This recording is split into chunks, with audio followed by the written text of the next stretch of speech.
नमस्कार, मैं पायल और आप देख रहे हैं DNN इंडिया। कोटड़ा स्थित आर्यभट्ट वर्ल्ड स्कूल में एक दिवसीय गुड टच व बेड टच पर कार्यशाला का आयोजन किया गया, जिसके अंतर्गत कक्षा 1 से 8 तक के छात्रों समेत कुल 55 छात्रों ने भाग लिया। इस कार्यक्रम में बच्चों को गुड टच व बेड टच के बारे में बताया, उनको हेल्पलाइन नंबर से अवगत भी करवाया।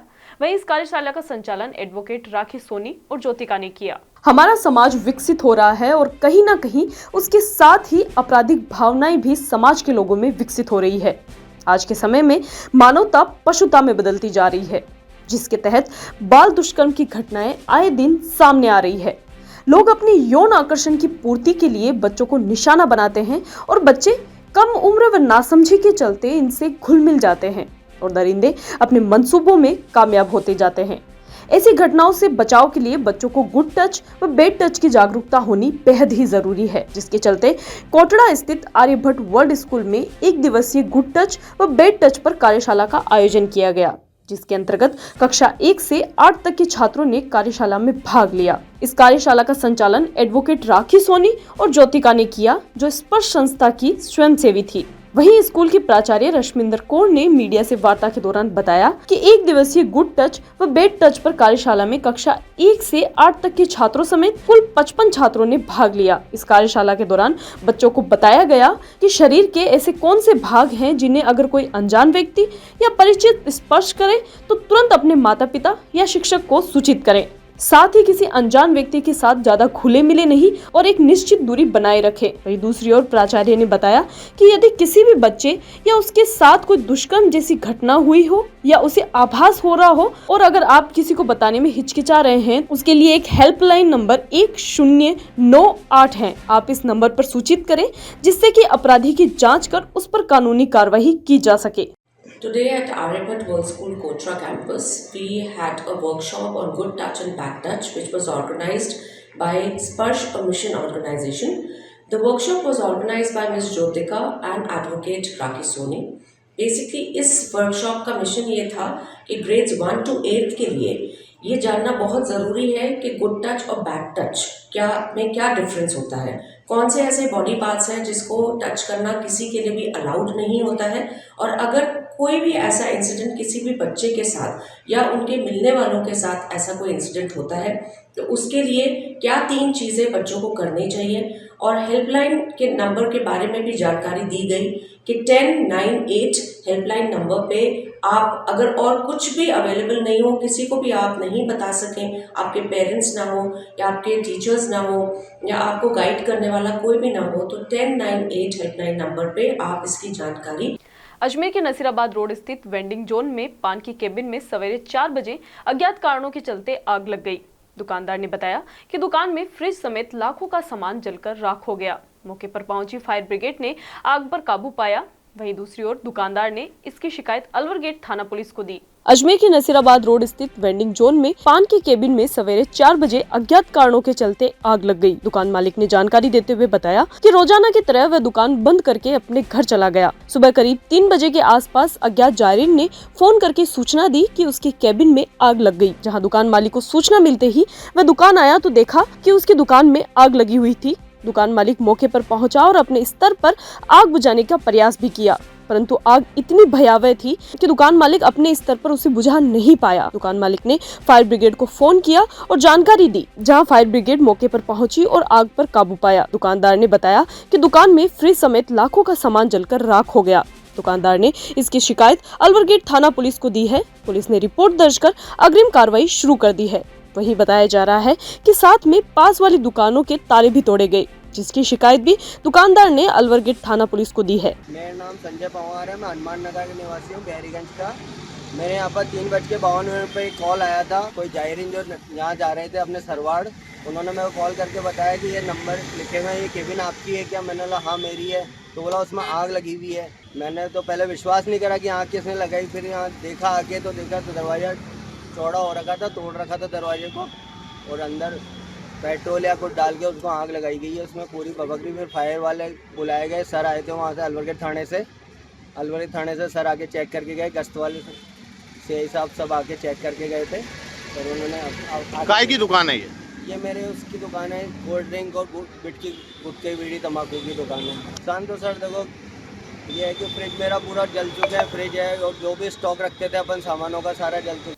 अजमेर की यातायात पुलिस ने फर्जी स्टिकर लगाकर गाड़ी चलाने वालों पर कार्रवाई करते हुए 4 युवकों को पकड़ा। थार पर एमएलए का स्टिकर लगा हुआ था, जिसकी पूछताछ पर संतोषजनक जवाब नहीं मिलने के बाद यातायात पुलिस ने कार्रवाई को अंजाम दिया।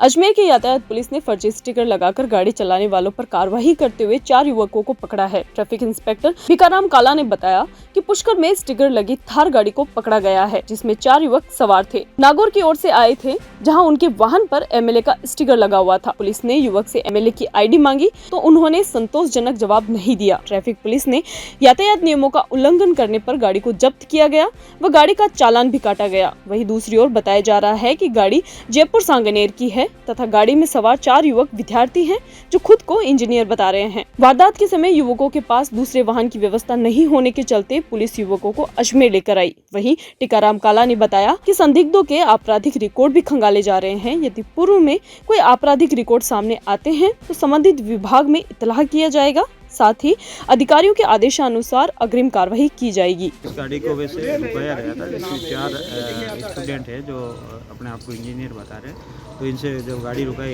एमएलए का लोगो लगा हुआ था, तो गाड़ी रुकाई तो इन्होंने बताया, इनसे पूछा गया कि आप में से एमएलए कौन है, तो ये संतोषजनक जवाब नहीं दे पाए। तो गाड़ी का मालिक एमएलए है, तो ये भी उन्होंने नो में उत्तर दिया। तो इस गाड़ी को वहाँ से पूछकर में हम जब्त कर रहे थे। इन्होंने कहा हमारे पास साधन नहीं है, आप वैसे हमें अजमेर तक छोड़ दो। तो हम अजमेर गाड़ी लेकर आए और अब गाड़ी 207 MV एक्ट में और पुलिस आदेश नोवेल्टा में जब्त की गई है। आगे का आपराधिक रिकॉर्ड के लिए हम वैसे संबंधित थानों को भेजेंगे। अगर आपराधिक रिकॉर्ड होगा तो उच्च अधिकारियों से निवेदन करेंगे, जैसा भी उच्च अधिकारी आदेश देंगे। अजमेर के विजयलक्ष्मी पार्क में LPL समिति व मदर्स फाउंडेशन के संयुक्त तत्वावधान में दिवाली स्नेह मिलन कार्यक्रम का आयोजन किया गया।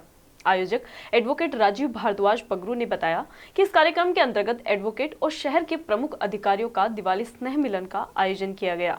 अजमेर के विजयलक्ष्मी पार्क में LPL समिति व मदर्स फाउंडेशन के संयुक्त तत्वावधान में दिवाली स्नेह मिलन कार्यक्रम का आयोजन किया गया। आयोजक एडवोकेट राजीव भारद्वाज बगरू ने बताया कि इस कार्यक्रम के अंतर्गत एडवोकेट और शहर के प्रमुख अधिकारियों का दिवाली स्नेह मिलन का आयोजन किया गया। कार्यक्रम में विभिन्न रंगारंग प्रस्तुतियां दी गई, जिसमें कालबेलिया डांस सहित राजस्थानी डांस गानों की प्रस्तुतियां दी गई। जिले के अधिवक्ताओं ने कार्यक्रम में सहभागी बन लुत्फ उठाया। साथ ही जोधपुर में आयोजित एडवोकेट स्टेट टूर्नामेंट में सेमीफाइनल विजेता टीम को पुरस्कृत किया गया। कार्यक्रम में पूर्व महापौर एडवोकेट धर्मेंद्र गहलोत, उपाधीक्षक उत्तर रुद्र प्रकाश शर्मा, उप अधीक्षक यातायात आयुष वशिष्ठ, जिला बार अध्यक्ष चंद्रबान सिंह राठौड़ के मुख्य आतिथ्य में संपन्न हुआ। पूर्व महापौर एडवोकेट धर्मेंद्र गहलोत ने कहा कि जीवन में इस प्रकार के कार्यक्रम होने चाहिए, जिससे कि अधिवक्ताओं के फाइलों के साथ साथ थोड़ा मनोरंजन भी होता रहे। रुद्र प्रकाश शर्मा ने कहा कि शानदार कार्यक्रम का आयोजन निश्चित स्ट्रेस को कम करता है। लगातार ऐसे आयोजन करने चाहिए ताकि एडवोकेट के साथ प्रशासन का मेल मिलाप बढ़ता रहे। यातायात उपाधीक्षक आयुष वशिष्ठ ने कहा कि सभी को किसी न किसी खेल से जुड़ना चाहिए ताकि वे फिट रहें और स्वस्थ रहें। जिला बार एसोसिएशन के और अजमेर जिले के समस्त अधिवक्ता जो है वो एक LPL की करते हैं और 5 वर्षों से लगातार ये आयोजन किया जा रहा है। साथ में दिवाली जो है उसका एक स्नेह मिलन का कार्यक्रम का भी आयोजन किया गया, जिसमें अजमेर जिले के प्रशासनिक अधिकारी, जिला बार के अध्यक्ष और पूर्व महापौर धर्मेंद्र जी गहलोत और तमाम लगभग अधिवक्ता लोग इसमें शामिल हुए। जो लोग क्रिकेट से जुड़े थे वो लोग भी यहाँ आए और 5 वर्षों से जो क्रिकेट की प्रतियोगिता हम लोग करा रहे हैं उसमें उन जो लोग हैं, जो भी सीनियर्स हमारे, उनको एक धन्यवाद भी यहाँ पे हमने करने का प्रयास किया है। इसको लेकर लगभग आप देखें 200-300 की संख्या जो यहाँ उपस्थित है और ये लगातार सतत जो कार्यक्रम जो है बहुत अच्छा शानदार हुआ है। भविष्य में भी इस प्रकार का कार्यक्रम जो है हम हर त्यौहार पर कराते रहेंगे। दिवाली स्नेह मिलन कार्यक्रम का आयोजन किया गया था, जो कि डिस्ट्रिक्ट बार की LPL आयोजन समिति है, जो हर साल प्रत्येक वर्ष 2019 से क्रिकेट टूर्नामेंट करा रही है। उसके आज 5 वर्ष भी पूरे होते हैं।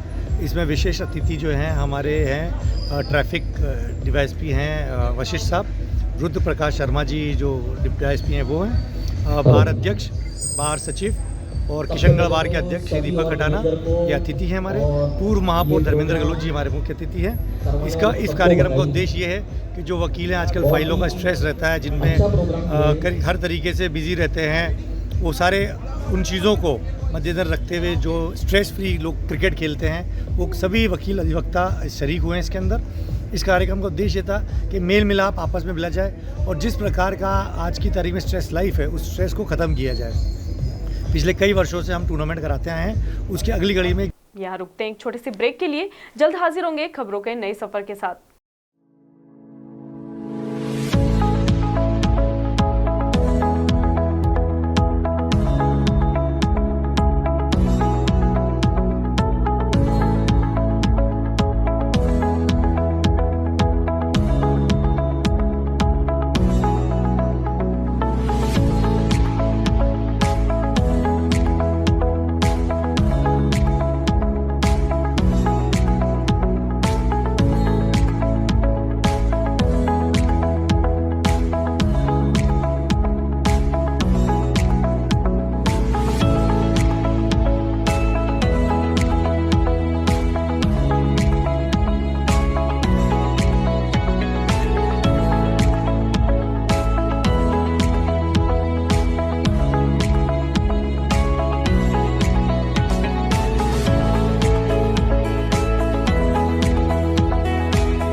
Excited?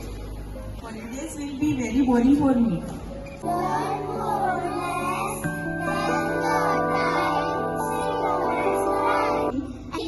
For using black rice and sugar. This black rice has a very unique flavor.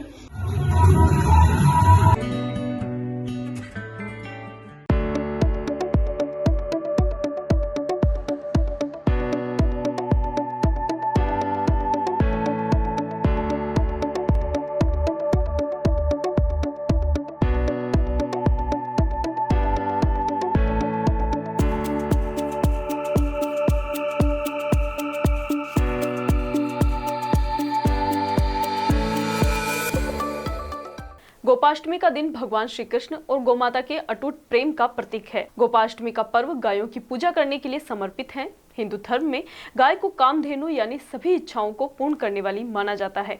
गाय को देवी लक्ष्मी और घर में सुख समृद्धि लाने का प्रतीक माना गया है। इसीलिए इस दिन गायों को स्नान कराकर उन्हें सजाकर पूजा की जाती है। गोपाष्टमी का दिन भगवान श्री कृष्ण और गोमाता के अटूट प्रेम का प्रतीक है। गोपाष्टमी का पर्व गायों की पूजा करने के लिए समर्पित है। हिंदू धर्म में गाय को कामधेनु यानी सभी इच्छाओं को पूर्ण करने वाली माना जाता है। गाय को देवी लक्ष्मी और घर में सुख समृद्धि लाने का प्रतीक माना गया है।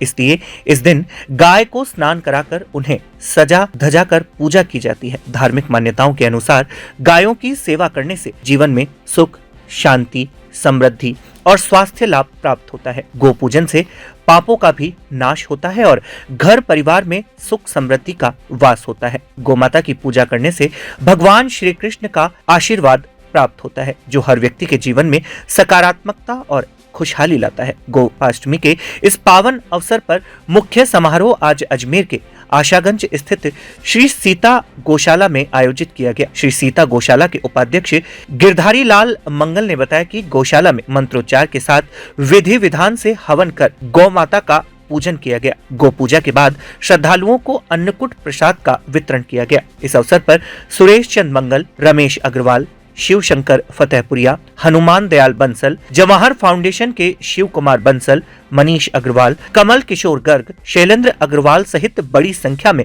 गणमान्य लोग उपस्थित रहे। श्री सीता गौशाला पहाड़गंज आशागंज पे आज गोपाष्टमी पर्व पर 9 नवंबर को ये बहुत उत्साह से और हवन और पूजन किया गया है। गोपाष्टमी पर्व श्री कृष्ण की और बलराम जी का पहली दफ़ा है जो अपनी गौओं को पूजन के लिए और चराने के लिए लेके गए थे, इसलिए उन्होंने विधिवत सब गौओं का पूजन किया। और जब से आज तक हम गौ माता को उसकी हमेशा पूजा कर रहे हैं। सारे जितने भी अपने सनातन हैं और सनातन प्रेमी हैं, वो सब इस पर्व को गौ माता के अंदर अमृत और गौ माता के अंदर समस्त 33 करोड़ देवी देवताओं का वास रहता है। हम उसके दूध का, हम उसके गोबर का, जो कि आपके सकारात्मक रहता है, सभी नेगेटिव ऊर्जा को ख़त्म करता है। इस विषय से हम गौ माता को अपनी माँ के समान मानते हैं, उसकी पूजा करते हैं, अर्चना करते हैं। आज सभी की अजमेर स्थित गुलाबड़ी उत्सव पैलेस में माली सेना दीपावली स्नेह मिलन समारोह व अन्नकूट महोत्सव का आयोजन हुआ। वहीं दूसरी ओर संस्था व विभिन्न समितियों के कार्यकर्ताओं ने भगवान व ज्योतिबाबाई फूले समेत सावित्रीबाई फूले के समक्ष दीप प्रज्वलित कर कार्यक्रम का शुभारंभ किया। अजमेर स्थित गुलाबड़ी उत्सव पैलेस में माली सेना दीपावली स्नेह मिलन समारोह व अन्नकूट महोत्सव का आयोजन हुआ, जिसके अंतर्गत शहर के सभी माली सेना समाज से जुड़े प्रतिष्ठित व विभिन्न समितियों से जुड़े पदाधिकारी इकट्ठा हुए। वहीं दूसरी ओर संस्था व विभिन्न समितियों के कार्यकर्ताओं ने भगवान ज्योतिबाबाई फूले समेत सावित्रीबाई फूले के समक्ष दीप प्रज्वलित कर कार्यक्रम का शुभारंभ किया। इस कार्यक्रम के तहत हाल ही में आरजेएस परीक्षा में सेलेक्ट हुए छात्र छात्राओं को माला पहनाकर व अवार्ड देकर सम्मानित किया। इस कार्यक्रम में अन्नकूट कार्यक्रम का आयोजन भी संस्था द्वारा किया गया। कार्यक्रम के दौरान राजस्थानी गानों पर विभिन्न सांस्कृतिक कार्यक्रमों की प्रस्तुतियां भी दी गई। समाज के व्यक्ति जिन्होंने चिकित्सा, शिक्षा समेत अन्य विभिन्न क्षेत्रों में बड़े बड़े आयाम स्थापित किए हैं, उन्हें शॉल ओढ़ाकर व अवार्ड देकर सम्मानित किया गया। इस कार्यक्रम के तहत भोजन की व्यवस्थाएं भी आगंतुकों के लिए रखी गई। आज अजमेर जिले के संपूर्ण माली सैनी समाज का दीपावली स्नेह मिलन समारोह का आज आयोजित हुआ है। आज अजमेर जिले की सभी संस्थाओं के अध्यक्षों के साथ में और जिले के और भी बाहर के जो संस्थाओं के अध्यक्ष और माली सैनी समाज एक जाजम पे इकट्ठा हुआ है गुलाबड़ी उत्सव पैलेस में।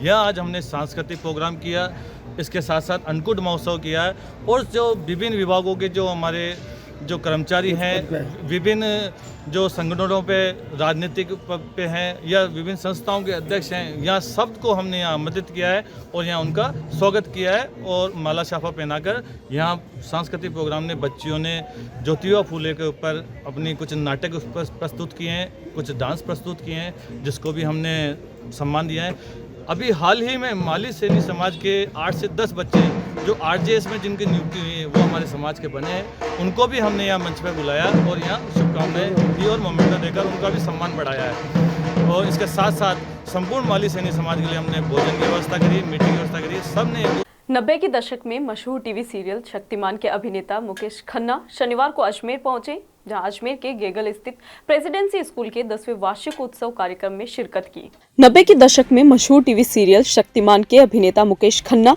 शनिवार को अजमेर पहुंचे। अजमेर के गेगल स्थित प्रेसिडेंसी स्कूल के 10वें वार्षिक उत्सव कार्यक्रम में शिरकत की। इस कार्यक्रम की शुरुआत अभिनेता मुकेश खन्ना, स्कूल के प्राचार्य समेत स्टाफ ने मिलकर भगवान के समक्ष दीप प्रज्वलित कर की। प्रेसिडेंसी स्कूल के 10वें वार्षिक उत्सव का इतिहास की गूंज थीम पर प्रेसिडेंसी स्कूल के 10वें वार्षिकोत्सव का आयोजन किया गया। वार्षिकोत्सव आयोजन में छात्र छात्राओं ने सांस्कृतिक कार्यक्रम की प्रस्तुतियां दी, जिसके अंतर्गत छात्र छात्राओं ने गीत गाकर मनमोहक नृत्य की प्रस्तुतियां दी। समारोह पर्यावरण संरक्षण को बढ़ावा देते हुए स्कूल की ओर से अतिथियों को पौधे भेंट किए गए। इस कार्यक्रम में पूरे साल भर अच्छा प्रदर्शन करने वाले प्रतिभाशाली छात्र छात्राओं को सम्मानित किया गया। देखिए, शक्तिमान मेरे साथ जुड़ा है 97 से। चुप कर रहे लोगों को, कोई नहीं बोलेगा बीच में। 97 से मेरी शुरुआत उनके साथ हुई है। आई थिंक अवतरित हुई, जिसको मैं कह सकता हूँ शक्तिमान बच्चों के मीडियम में, क्योंकि मुझे महसूस हुआ था उस वक्त मैंने एक अपने घर के बच्चे को देखा था, वो थाली के अंदर जी.आई. जो टॉयज होते थे उस जमाने में, उसको लेके नहलाता था पहले 52-50 छोटे छोटे टॉयज, और माँ बाहर से बोलती थी, जल्दी कर, तेरा स्कूल बस आ रही है, स्कूल बस आ रही है। आई रियलाइज हमारा किधर है सुपर हीरो, कोई भी नहीं है। सुपरमैन था, बैटमैन था, स्पाइडरमैन था, पर हमारा कोई नहीं था। सो हमने एक बहुत डिफ़िकल्ट डिसीजन लिया, बिकॉज ये कॉस्टली डिसीजन है। क्यों कोई सुपर हीरो नहीं बना था, हमको आगे जाके समझ में आया। हमारा पहला एपिसोड 21 दिन तो हमारा पहला एपिसोड शूट हुआ। So but it was worth. आज देश का हर बच्चा कहता है हमारा सुपर हीरो है Shaktimaan. So it is needed. और अगर आप पूछो कि 2000 उस टाइम और इस टाइम में क्या फ़र्क है, सर मैं कहूँगा कि 1997 में बच्चों को जितनी शक्तिमान के मार्गदर्शन की आवश्यकता थी, आज 2024 में 10 गुना ज़्यादा पड़ता है। We need Shakti. The kids have totally being taken over by this phone called Google. पेट में दर्द होता है तो गूगल को पूछते मेरे पेट में दर्द हो रहा है, क्या लूँगा? ना माँ बाप से पूछते, ना गुरु से पूछते, ना डॉक्टर से पूछते। They have gone into a virtual world, literally, I am telling you, and this is the beginning. आगे चलकर जब AI आ जाएगा, आर्टिफिशियल इंटेलिजेंस, तो आप सब लोग लुप्त हो जाएंगे। वो एक बच्ची ने संजीवनी किसके लिए उठा के लाया था आपको पता, करोड़पति में वो एक मिस कर गई थी, नाम उसको याद नहीं आया था, याद है किसी को नहीं पता नहीं, मेरे को उसको सवाल पूछा गया तो नाम नहीं लूँगा मैं, वो बड़ी हीरोइन है। मतलब मुझे एक कॉल ऑफ फ्रेंड चाहिए ये बताने के लिए कि हनुमान पर्वत किसके लिए लाड़ा साहब, ये तो ठीक है आगे चल के होगा कि लोग अपने दादा दादी का नाम लेंगे। यहाँ आने का क्या मेरी तो जन्म स्थान किशनगढ़ है, मेरी पढ़ाई यहाँ की है, मैंने अपना बचपन सारा यहाँ पे निकाला। तो जब कभी भी पिताजी से बात होती थी तो उन्होंने कहा भाई तुम यहाँ से दिल्ली चले गए लेकिन अपनी जड़ों को भूलना नहीं चाहिए, अपनी जगह पे वापस कुछ न कुछ वापस समाज को प्रेरित करना चाहिए। तो इसी हिसाब से मैंने भी पढ़ाई आपको बताया था कि मारवाड़ी स्कूल में मेरी पढ़ाई और मैंने को कहा था कि मैं मारवाड़ी विद्यालय हाई स्कूल का हूँ मुंबई का। तो मैंने कहा मेरे को सबसे पहले लगा कि एक स्कूल ऐसा होना चाहिए, और स्पेशली जब हमने अपने कॉन्टैक्ट बॉम्बे दिल्ली में बना लिए तो उन कॉन्टैक्ट्स का फ़ायदा होना चाहिए यहाँ के स्कूल का, और ये हुआ भी।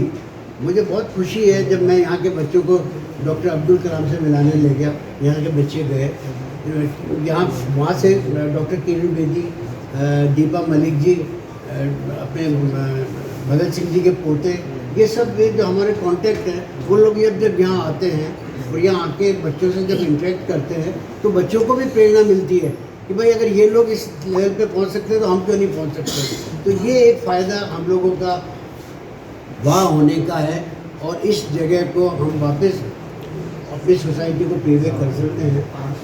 यही हमारा पूरा प्रयास है और हम कर रहे हैं। एनुअल डे सेलिब्रेशन की जो थीम है वो इतिहास की गूंज, तो क्या खास दिखाने वाला है? वो उसकी प्रेरणा मिलेगी। पहले हमने चाणक्य दिखाया, कबीर दिखाया, डॉक्टर कलाम की लाइफ को दिखाया, तुलसीदास की लाइफ को दिखाया, तो उससे बच्चे प्रेरित होते हैं। तो ये जो इस अब है इतिहास की गूंज, उसमें भी यही है कि पत्थर युग से आज हम आर्टिफिशियल इंटेलिजेंस के युग में पहुँचे हैं, तो हमारी जर्नी क्या रही, कैसे रही, और अब आगे आने वाले समय में क्या होगा, ये एक हम अपने ड्रामा के थ्रू डिपिक्ट कर रहे हैं ताकि बच्चों को लगे कि कितना ड्रास्टिक चेंज लाइफ में आता है, उस चेंज को अपने आप को कैसे एक्सेप्ट करना है। ये इसका आज का जो प्रोग्राम की थी। अंतर्राष्ट्रीय ख्याति प्राप्त पुष्कर मेले का रंगारंग आगाज आज मेला मैदान में वैदिक मंत्रोच्चार के साथ पूजन एवं ध्वजारोहण के साथ हुआ। मुख्य अतिथि कैबिनेट मंत्री सुरेश सिंह रावत ने झंडारोहण कर मेले का औपचारिक आगाज किया। कार्यक्रम के दौरान प्रशासनिक अधिकारियों समेत भाजपा के कार्यकर्ता और जिला के आला अधिकारी मौजूद रहे। अंतर्राष्ट्रीय ख्याति प्राप्त पुष्कर मेले का रंगारंग आगाज आज मेला मैदान में वैदिक मंत्रोच्चार के साथ पूजन एवं ध्वजारोहण के साथ हुआ। मुख्य अतिथि कैबिनेट मंत्री सुरेश सिंह रावत ने झंडारोहण कर मेले का औपचारिक आगाज किया। जल संसाधन मंत्री सुरेश सिंह रावत ने मेला मैदान में राष्ट्रगान के बीच तिरंगा झंडा फहराया। झंडारोहण के साथ ही मेले में सांस्कृतिक कार्यक्रम एवं खेलकूद प्रतियोगिता की धूम शुरू हो गई। कार्यक्रम की शुरुआत पूजा अर्चना से हुई। 51 ऊंटों की रैली का शुभारंभ कैबिनेट मंत्री ने हरी झंडी दिखाकर किया। नगाड़ा वादन नाथुराम सोलंकी के साथ विदेशी सैलानियों ने टीम के द्वारा कार्यक्रम किया। मांडना प्रतियोगिता का कार्यक्रम हुआ। देशी विदेशी खिलाड़ियों के बीच फुटबॉल मैच हुआ। कैबिनेट मंत्री सुरेश सिंह रावत ने देश और दुनिया से आए श्रद्धालुओं और पर्यटकों को पुष्कर मेले की शुभकामनाएं देते हुए कहा कि मेले हमारी सांस्कृतिक पहचान है। पुष्कर मेले में सभ्यता और संस्कृति का अभूतपूर्व संगम देखने को मिलता है। उन्होंने कहा, एक और पशु मेला पर्यटकों को आकर्षित करता है तो वहीं दूसरी ओर धार्मिक मेले में आस्था का अभूतपूर्व संगम देखने को मिलता है। जिला कलेक्टर लोकबंधु ने बताया कि राज्य सरकार के निर्देशानुसार मेले को इस बार नवाचार के साथ भव्यता देने के प्रयास किए गए हैं, जिसके तहत देश के जाने माने कलाकार मेले में अपनी कलाएं दिखा रहे हैं। पुलिस अधीक्षक वंदिता राणा ने बताया कि पुष्कर मेले में वर्तमान में 2000 से अधिक पुलिस का जाब्ता तैनात है। आवश्यकता के अनुसार और बढ़ाया जाएगा। 2 पारियों में राउंड दी क्लॉक ड्यूटी रहेगी। घाटों पर श्रद्धालुओं की संख्या के लिए गहरे पानी पर संकेत चिन्ह लगाए गए हैं और गोताखोर तैनात किए गए हैं। मेला मजिस्ट्रेट गौरव मित्तल ने बताया कि प्रमुख व भीड़भाड़ वाले इलाकों में नगर परिषद की ओर से सीसीटीवी कैमरे लगाए गए हैं। एडीए ज्योति ककवानी समेत अधिकारीगण व भाजपा के कार्यकर्ता और जिले के आला अधिकारी और प्रशासनिक अधिकारी मौजूद रहे। पुष्कर के अंतर्राष्ट्रीय मेले का आज आगाज हुआ। मैं इस मेले की देश और प्रदेशवासियों को बहुत बहुत शुभकामनाएं देता हूँ। लोग साल भर इस मेले का इंतजार करते हैं और इस मेले के अंदर पशुओं के साथ साथ धार्मिक मेला भी बड़ी भव्यता से भरता है। पशुओं को भी हमारी अलग अलग प्रकार की प्रतियोगिताएं यहाँ आयोजित होती है और देशी और विदेशी सैलानी भी का आयोजन होता है और हमारे लगातार तारीख से 15 मनोरंजन के लिए रंगारंग कार्यक्रम होगा और हमारा यहाँ करीब 6 से 7 दिन तक प्रतिदिन अच्छा कार्यक्रम। पुष्कर मेले का आज विधिवत जो शुभारंभ हुआ है, काफ़ी संख्या में पशुपालक भी आ चुके हैं। पहले से ज़्यादा संख्या में पशुपालक इस बार आ रहे हैं। इससे अधिक संख्या में श्रद्धालु और टूरिस्ट भी आने की संभावना है। उसको लेकर पर्याप्त व्यवस्थाएं की गई है।